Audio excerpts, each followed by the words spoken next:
Shalom, selamat pagi Bapak Ibu Saudara-saudara yang dikasihi oleh Tuhan. Pada hari ini kita akan mendengarkan renungan dengan judul Motivasi yang Murni yang terambil di dalam 1 Tawarikh 22 ayat 1 sampai 19. Daud memiliki kerinduan untuk membangun bait Allah sebab dia membandingkan dirinya yang tinggal di istana yang mewah, sedangkan tabut perjanjian Tuhan hanya disimpan di bawah tenda.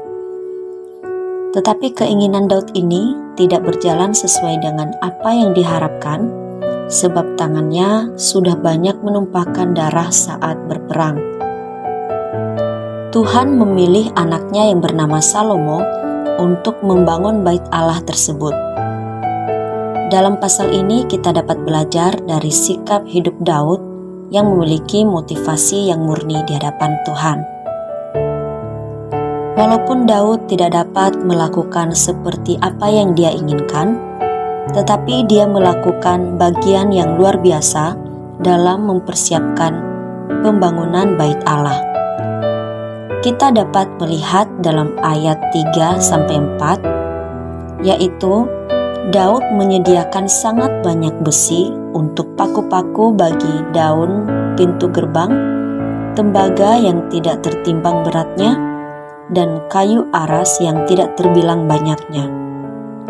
Bukan hanya ini saja, Daud juga memilih orang-orang asing yang ahli di bidangnya dan para pembesar untuk membantu Salomo dalam membangun bait Allah.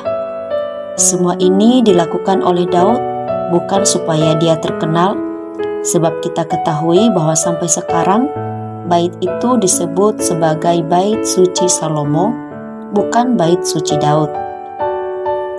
Hal ini membuktikan bahwa Daud memiliki motivasi yang murni di hadapan Tuhan. Bait Allah yang dibangun tersebut hanya untuk kemuliaan Tuhan saja. Terlepas dari dosa yang telah dilakukan oleh Daud di masa lalunya, penulis kitab Tawarikh mengisahkan hal yang positif yang dilakukan Daud. Selain Daud memikirkan anaknya yang masih muda ke depannya akan sibuk jika dia menjadi raja, oleh karena itu dia mempersiapkan segala sesuatunya untuk menolong Salomo dalam menjalankan tugas tersebut. Daud juga memberikan teladan kepada Salomo, yaitu untuk memiliki kerinduan akan Tuhan. Hal ini menunjukkan bahwa dosa tidak akan membelenggu orang-orang yang mau memiliki hati yang dimurnikan oleh Tuhan, sehingga kita dapat memiliki motivasi yang murni saat kita melakukan hal yang baik. Kita bisa memberikan teladan yang baik bagi sesama kita selama kita kembali taat kepada kehendak Tuhan.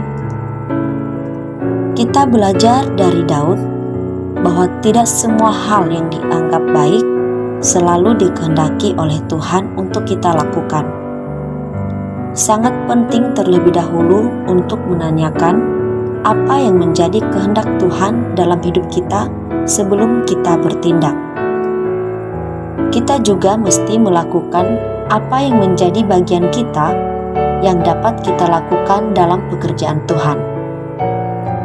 Dan hendaknya kita memiliki hati yang mau dimurnikan oleh Tuhan agar perbuatan baik kita dilakukan dengan motivasi yang benar.